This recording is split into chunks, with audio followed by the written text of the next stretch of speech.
विधिवत मंत्रोच्चार के साथ प्रारंभ हुई हाटा चीनी मिल की पेराई सत्र। कुशीनगर हाटा में स्थित मंडल के सबसे बड़े बिरला ग्रुप ने चीनी mill Awadh sugar and energy limited Hata के पेराई सत्र 2024-25 का शुभारंभ आज दिनांक 17 नवंबर 2024 को विधिवत मंत्रोच्चार के साथ स्थानीय सांसद कुशीनगर विजय कुमार दुबे जी के द्वारा डूंगे में गन्ना डालकर किया। इस अवसर पर सम्मानित अतिथियों में क्षेत्रीय विधायक मोहन वर्मा जी, उप जिलाधिकारी हाटा प्रभाकर सिंह और कई सारे लोग मौजूद रहे तथा विभिन्न समितियों को संचालक सदस्य उपस्थित रहे। अतिथियों का स्वागत चीनी मिल के सहायक उपाध्यक्ष गवर्नर श्री अवधेश चंद्र गुप्ता जी तथा उप महाप्रबंधक गन्ना श्री डी सिंह द्वारा किया गया। आइए और जानकारी प्राप्त करते हैं हमारे संवाददाता मंडल प्रभारी विनय सिंह की खास रिपोर्ट।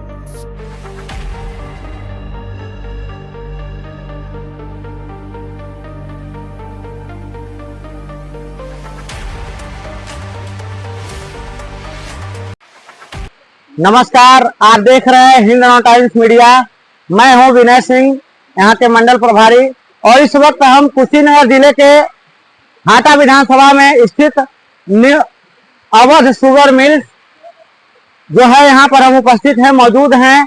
आज इस मिल का पेराई सत्र का शुभारंभ हुआ है। कुशीनगर जिले में दूसरा ऐसा मिल है जहां पे आज पेराई सत्र प्रारंभ हुआ है। पेराई सत्र में यहाँ के सांसद विजय दुबे, स्थानीय विधायक मोहन वर्मा, उप जिलाधिकारी हाटा प्रभाकर सिंह एवं नगर पालिका अध्यक्ष रामानंद सिंह भी यहाँ पे मौजूद थे एवं मिल प्रबंधन के सभी सदस्य अधिकारी भी यहाँ मौजूद थे। उनको उपस्थिति में वैदिक मंत्रों के साथ आज इस पेराई सत्र का शुभारंभ हुआ है। पत्रकारों से वार्ता में मिल प्रबंधन के जो अध्यक्ष हैं उन्होंने कहा है कि इस साल किसानों को कोई दिक्कत नहीं होगी, कोई परेशानी नहीं होगी और यहाँ तक कि हर तरह के गन्ने भी यहाँ लिए जाएंगे। उसके साथ साथ स्थानीय विधायक और सांसद महोदय ने भी कहा है कि हम सभी लोग किसानों के साथ जुड़े हुए हैं, किसानों के हर समस्याओं का समाधान हम करेंगे। आइए और जानकारी हम जानते हैं खुद यहाँ के सांसद, विधायक एवं मिल प्रबंधन समिति के अध्यक्ष के द्वारा उनके द्वारा कही जाने वाली बातें। पेराई सत्र का ये शुभारंभ आज हुआ। आज के दिन गन्ना किसान के इस पूरे क्षेत्र के गन्ना किसानों को मैं शुभकामनाएं देता हूं, बधाई देता हूं।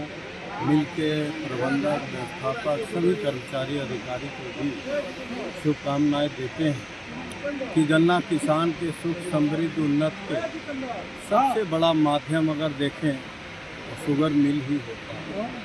और शुगर मिल ठीक से चले तो निश्चय ही गन्ना किसान सुखाली की तरफ कदम बढ़ाएगा। वैसे भी हमारे उत्तर प्रदेश के मुखिया योगी आदित्यनाथ जी महाराज जब से कमान हाथ में लिए हैं, आप देख सकते हैं कि पहले के सरकारों के समय में 1 साल किसान गन्ना लगाता था और 3 साल भुगतान मिलता था। लेकिन वर्तमान के समय में उसी पेराई सत्र में भुगतान पाकर निश्चय ही गन्ना किसान आज देश और प्रदेश के साथ निरंतर आगे बढ़ रहा है, विकास कर रहा है। हाटा क्षेत्र जो कि पूरे मंडल में लगभग सबसे कहाँ पर मिल है, इसमें किसानों की सुविधाओं के लिए कोई समस्या हो गई है, उस पर क्या कहेंगे? देखिए, आज मिल के उद्घाटन का शुभ अवसर है और इसमें इस मिल का अगर किसी भी प्रकार का कोई किसान का अगर समस्या आता है, उस समस्या को जनप्रतिनिधि होने के नाते हम माननीय सांसद जी उसका निवारण कराया जाएगा। और ये आशा भी किया जा रहा है कि अगर इस मिल द्वारा किसी भी प्रकार की कोई अनियमितता भी की जा रही है तो उस पर हम लोग शासन स्तर से कार्रवाई करवाने का। देखिए, पर्ची तो इस मिल का वो पर्ची नहीं, पर्ची ऊपर से है, लेकिन इस पर्ची की भी समस्या हम लोग उठा चुके हैं। और पर्ची की समस्या उठाने जब से ऊपर से पर्ची लगाने अगर हायल भी हो गया तो उसका भी हम लोग समय निर्धारित 4 दिन, कम से कम 4 दिन बढ़ाने के लिए हम लोग रिक्वेस्ट कर चुके हैं। पिछली बार की अपेक्षा इस बार पेराई का लक्ष्य क्या रखा गया? पिछले साल हमने 1 करोड़ 3 लाख क्विंटल गन्ना क्रश किया था। इस बार हमने 120 लाख क्विंटल गन्ना पेराई का लक्ष्य रखा है। और जिस प्रकार से क्षेत्र के किसान भाइयों ने इस बार मेहनत करी है, गन्ने की फसल बहुत अच्छी है। मुझे पूर्ण उम्मीद है कि इस बार ये लक्ष्य पूरा होगा और किसान भाइयों के लिए भी ये नया सीजन 24-25 बहुत ही लाभप्रद होने वाला है, ऐसी मेरी कामना है। यहाँ से निजात पाने के लिए कौन-कौन उपाय दिए? जाम अब इस फैक्ट्री में लगता नहीं है। कई साल पहले लगता था, अब यहाँ की व्यवस्था इतनी चुस्त दुरुस्त हो गई है कि अब हमारा फैक्ट्री इतनी स्मूथ चलती है। और दूसरा हमने उपाय ये भी किया है कि गेट के ऊपर शिफ्ट टाइमिंग हमने लागू किए हैं कि 24 घंटे को 4-4 घंटे की शिफ्टों में हमने बांटा है। किसान भाई आएंगे, 4 घंटे में अपना ट्रॉली खाली करके चले जाएंगे, कोई भी जाम की स्थिति नहीं होगी। अब मिल के पड़ाव में किसान भाई के लिए और गाड़ी जो चालक है उनके लिए क्या व्यवस्था की है? उनके लिए पूर्ण व्यवस्था है, जल की व्यवस्था है, वहाँ पे एक किसान शेड बनाया गया है, वहाँ पे आराम से किसान भाई बैठ सकते हैं। हमने खुले में भी बैठने की व्यवस्था करी है, तो किसान भाई जब भी आए अपनी शिफ्ट के निर्धारित समय पर वो आए और कम से कम समय में यहाँ से निकल के जा सकते हैं आराम से बिना किसी दिक्कत के। 100% पेमेंट का लक्ष्य क्या है? तमाम मिलें नहीं कर पाती है, रुक जाती है, आपका क्या है? देखिए, आटा चीनी मिल के पेमेंट के बारे में हमारे किसान को पूर्ण संतुष्टि है। जैसा कि हम पिछले सालों में करते आए हैं, हर 14 दिन से पहले ही हम किसानों का पेमेंट उनके खाते में भिजवा देते हैं। इस बार भी हमारा यही लक्ष्य है कि किसान को हम समय से भुगतान करें। और मैं ये भी कहना चाहता हूं इस मौके पे कि जितना भी गन्ना उत्पादन किसानों ने अपने खेतों में किया है, वो समस्त गन्ना हम लेंगे, उनकी पर्ची भी कैलेंडर में लगवाएंगे। और किसान भाइयों से मैं अनुरोध करता हूं कि सस्ते भाव में अपना गन्ना कोल्हू या क्रशर पे ना बेचें, पूर्ण गन्ना अपने मिल के अंदर ही आपूर्ति करें। हम समय से गन्ना लेंगे और पूर्ण भुगतान किसानों का करेंगे। पर्ची की क्या व्यवस्था है? संपूर्ण किसानों को मिल जाएगी समय से? संपूर्ण किसानों को पर्ची मिलेगा।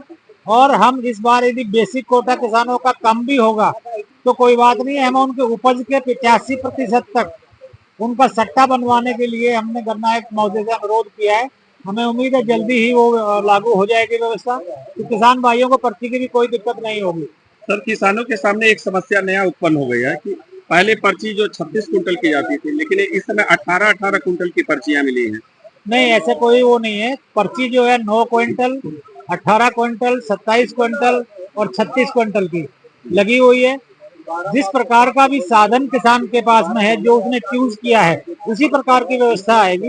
यदि कहीं कोई किसान अभी भी कोई बदलाव कराना चाहता है तो उसमें भी बदलाव करा सकता है। सर, मिल के तरफ से नो कैन घोषित कर दिया है, नो कैन घोषित कर दिया गया है, मतलब वो गन्ना में वो इलाका में है।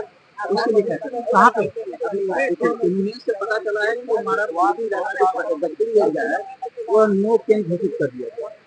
गन्ना नहीं, रिजेक्ट करना हमारे बारे में कुछ गन्ने रिजेक्ट कर दिया गया है, तो 0238 को रिजेक्ट अवश्य कर दिया है। लेकिन ये वैरायटी, इसमें क्योंकि लाल सड़न रोग आ गया था, लेकिन पैदावार की दृष्टि से जहाँ भी ये चल रही है अभी बहुत अच्छी वैरायटी है। हमने इसको रिजेक्ट जरूर कहा है, लेकिन सब गन्ना हम लेंगे इसको। किसान को कोई इसमें लेने में दिक्कत नहीं होगी। और बल्कि मैं तो ये कहता हूँ, जिस किसान के खेत पे ये सही चल रही है वो अभी इसको लगाए, क्योंकि पैदावार की दृष्टि से ये वैरायटी अच्छी है। मिल के परिपाटी में हम लोग इस साल आए हैं।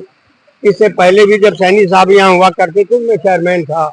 और एक परिपाटी इस मिल की रही है कि आप स्वतः आपकी जितनी यूनियनें हैं वहाँ पर आप अपना समय एक एक दिन देंगे, और वहाँ हमारे बोर्ड ऑफ डायरेक्टर्स और चेयरमैन के साथ, हमारे कर्मचारी के साथ आप अपने इलाके का एक परिभ्रमण करें, देखें कि यहाँ पर क्या स्थिति है। 10 वर्ष में बहुत बदलाव हुआ है। तमाम हमारे इलाका वाटर लॉजिंग एरिया में फंस गए हैं, जिसके लिए समाधान या तो आप कर सकते हैं, नहीं तो सरकार कर सकती है। तो उस दोनों में जो उचित होगा, आपका जो मार्गदर्शन होगा वो हम लोग करेंगे। लेकिन एक बार आप अपने नजर से उसको देख लें। दूसरी बात ये कि जहाँ तक ये 9 कुंटल, 18 कुंटल और 27 और 33 कुंटल का मामला है, उसके लिए महोदय मैं आपका ध्यान आकर्षित करूं कि ये मेरठ मुजफ्फरनगर नहीं है। यहाँ लठिया और गधे पर गन्ना नहीं लोग लाते हैं। और हर काश्तकार में छोटे ग्रोवर हैं, 1 एकड़ से लेकर के 1 हेक्टेयर तक के ग्रोवर यहाँ 85% पाए जाएंगे। तो मानवीय आधार पर, जैसे आपने गन्ने की वैरायटी में मानवता का प्रदर्शन आपके बुद्ध ने किया है, मेरा सागर आपसे अनुरोध है, मिल प्रबंधन से अनुरोध है, इस पूर्वी उत्तर प्रदेश के इन गरीब किसानों के हक में आप निर्णय लें कि आने वाले भविष्य में इनको और कोई दिक्कत न हो सके। और तीसरा आपसे अनुरोध है कि एक 1 टायर से लेकर 5 टायर तक के जो भी काश्तकार हमारे हैं, इनको प्रायोरिटी के आधार पर पहले टिकट दे दी जाए ताकि ये क्रशर वाले पर न जा पाए।